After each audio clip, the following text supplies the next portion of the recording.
Povo de Deus, Salmo 134, convocando ao culto vespertino, Cântico de Romagem. E aqui, com esse capítulo 134, encerra-se aquela sequência de 15 capítulos sequentes, na sequência ali do livro de Salmo, que são intitulados Cântico de Romagem. E nós já falamos sobre isso nos capítulos anteriores e formamos ali que é o Cântico dos Peregrinos. Há algumas nuances, interpretações. Alguém vai dizer que são os peregrinos que saíram da Babilônia depois de passarem 70 anos. Lá o povo lá é liberto e o retorno para a reconstrução do templo. E é feito esse cântico, né? O cântico dos peregrinos, vem cantando, eles retuam o cântico.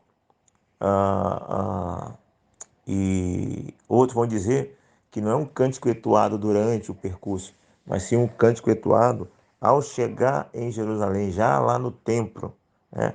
E alguém vai dizer também que, na verdade, o cântico de romagem, o cântico peregrino, eram feitos pelos peregrinos que obrigatoriamente tinham que fazer a peregrinação para Jerusalém, na ocasião da festa do tabernáculo, festa de Pentecostes e festa da Páscoa. 3 vezes ao ano era obrigado. Então não se sabe, no geral, qual é o contexto real dos cânticos de romagem. Mas parece que os intérpretes estão mais voltados a entender que diz respeito ao povo pós-exílio mesmo, indo em direção a Jerusalém, para adorar, para engrandecer. Seja uma adoração que é feita durante o percurso, ou seja a adoração que é feita só quando chega em Jerusalém, a grande maioria entende que os cânticos de romagem são cânticos dos peregrinos pós-exílio, não cântico de peregrinos judeus que vão lá por ocasião das 3 festas obrigatórias de Páscoa, de Pentecostes e do Tabernáculo. Ok? Maiores esclarecimentos dos capítulos anteriores, nós sempre comentamos um pouco mais sobre essa expressão cântico de romagem, que se encerra aqui no capítulo 134. Segundo Champre, este salmo é uma liturgia que profere uma bênção. Quem é que profere a bênção? Automaticamente, quem profere a bênção é o sacerdote, porque o versículo primeiro tudo indica que é o sacerdote ali, está se referindo ao sacerdote, porque diz assim, ó, bendizei ao Senhor, vós todos servos do Senhor, que assistis na casa do Senhor, ou seja, que trabalham na casa do Senhor. Então, é um cântico, que é uma composição que faz menção ao sacerdote, né? Na verdade, o sacerdote em si é também uma interpretação, porque aqueles que assistem na casa do Senhor pode ser o sumo sacerdote, pode ser o sacerdote ou qualquer levita que serve na casa do Senhor. Mas normalmente aqui as interpretações são relacionadas ao sacerdote e mais especificamente ao sumo sacerdote.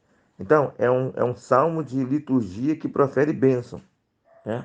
E nós sabemos que quem proferiu a bênção mais conhecida relacionada aos sacerdotes é a bênção araônica, lá no capítulo 6 de Números.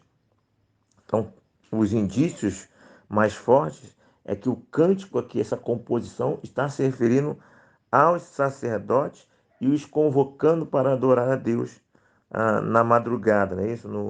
Logo na madrugada. Deixa eu ver aqui. E o Champ ele continua dizendo que os sacerdotes foram convocados, na visão de Champ, é os sacerdotes, não os levitas, foram convocados a oferecer louvores ao Senhor, né? E eles assim então abençoavam a congregação. No caso, os outros comentaristas vão falar que essa congregação, na verdade, são os peregrinos, não é isso? Sejam eles os pós-exílios, ou sejam eles os peregrinos que só iam lá por ocasião da festividade. E o Champ continua. Este salmo é o último da coletânea dos Cânticos do Peregrino. Acabamos de falar sobre isso. Ou seja, Cântico de Romagem. Alguns colocam Cântico de Peregrino no título na Bíblia, outras Bíblias aparecem Cântico de Romagem, que é do 120 até o 134. Então ele servia apropriadamente para ser entoado, né, esse cântico, no fim ou em um dos cultos noturnos da devoção no templo, seja só no finalzinho ou durante todo o culto. Então, esse salmo era usado para abençoar durante a última vigília ah, da noite, durante a última vigília das festividades, quando os peregrinos estavam prestes a retornar a seus lares, e é provável que este salmo pertencesse à liturgia da festa dos tabernáculos, visto que fica subentendido no versículo 1 que os ministrantes sacerdotes cumpriam seus deveres no templo, não por uma noite apenas, conforme se vê no caso da Páscoa, mas por diversas noites. Isso acontece. Ademais do caso da Páscoa, as famílias estavam em seus lares e não no templo. Então, partindo do princípio, considerando que pode ser que quem está aí no contexto são os peregrinos e não aqueles que saíram da Babilônia, o Shem está dizendo aqui que se for considerar que é os peregrinos, então a festa tem mais a ver mais com a festa de tabernáculo e não com a festa de Páscoa. Por quê? Porque a festa de Páscoa é uma festa comemorada em casa e não no templo. Já a festa de tabernáculo é comemorada no templo. E a festa de Páscoa é um dia só. Já a festa de tabernáculo são vários dias. Então, considerando que esse cântico de respeito aos peregrinos, então, possivelmente aqui estamos no contexto da festa dos tabernáculos, da festividade do tabernáculo. É isso que Champlin está nos informando, ok? Nos tempos pós-exílio, a festa do tabernáculo tornou-se a festa que deveria ser atendida como obrigatória, tá vendo? Todo o conjunto dos cânticos de romagem parecem pertencer ao período pós-exílio. Então, mesmo que seja um período pós-exílio, durante o período pós-exílio, o pessoal fazia as peregrinações 3 vezes ao ano ah, até Jerusalém. Ok? Então, e se pudesse me dar um título aqui diferente, seria um hino noturno para o templo, vamos dizer assim, né? Um hino noturno para o templo. Na Bíblia, a plenitude está convocando ao culto vespertino, culto da noite. Ok? Ok? Muito bem. Agora vamos ler aqui, já que o salmo é bem pequenininho, o salmo é bem pequeno, nós estamos lendo mais os comentários. Daqui a pouco vamos encerrar comentando 2 versículos. Nota de rodapé da Bíblia Plenitude, 134, versículo 2. Erguei as mãos é parte integrante tanto do culto judaico como no culto cristão, como diz 1 Timóteo capítulo 2, versículo 8, onde Paulo fala ali para que os varões, né, orem todo o tempo, levantando mãos santas. Então, o ato de levantar a mão, né, nós temos falado isso, né, a adoração, que ela envolve também o corpo, ela envolve todo o ser, não é aquela adoração restrita só com a boca. Então, quando você consegue adorar um pouco mais, usando outras ferramentas do teu corpo, né? A sua mão é uma adoração muito mais envolvente e é uma adoração que é bom que nós possamos progredir em direção dela. Porque quanto mais você se entrega à adoração, mais você recebe dela de retorno, naturalmente. 134, versículo 3. O último dos cânticos de romagem termina apropriadamente como uma bênção aos peregrinos que viajaram para Jerusalém por causa das festas. A forma completa da bênção pode ser vista em Número capítulo 6, versículo 24 e 27. Ou seja, o autor aqui da Bíblia Plenitude está entendendo que essas pessoas que estão sendo convocadas a cantar o Senhor na noite são os sacerdotes.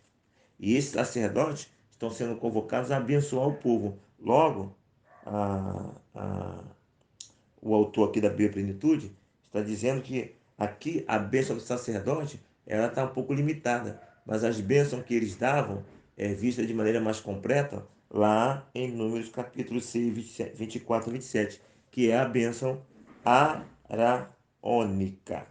Ok? Dadas essas informações, vamos encerrar aqui apenas com versículo 1 e 2, né? Bendizei ao Senhor, vós todos servos do Senhor. Bom, naquele contexto lá, está se referindo ao sacerdote ou ao levita, não é isso? Mas hoje, como o véu do templo se rasgou, como já era projeto de Deus, nos transformamos tudo em geração eleita, sacerdócio vivo, né? Então, é algo que se aplica a todos nós.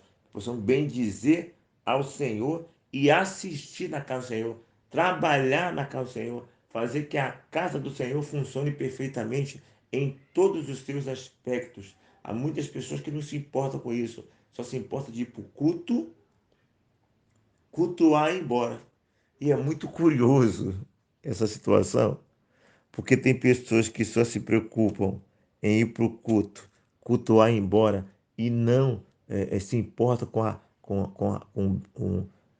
arrumação, né? Com o perfeito funcionamento do templo do Senhor em todos os aspectos de luz, de pintura, de ornamentação, de água, não é isso? De limpeza, tudo que diz respeito ao bom funcionamento do templo. Tem pessoas que não estão nem aí para essas coisas e só quer saber de cultuar. Está errado.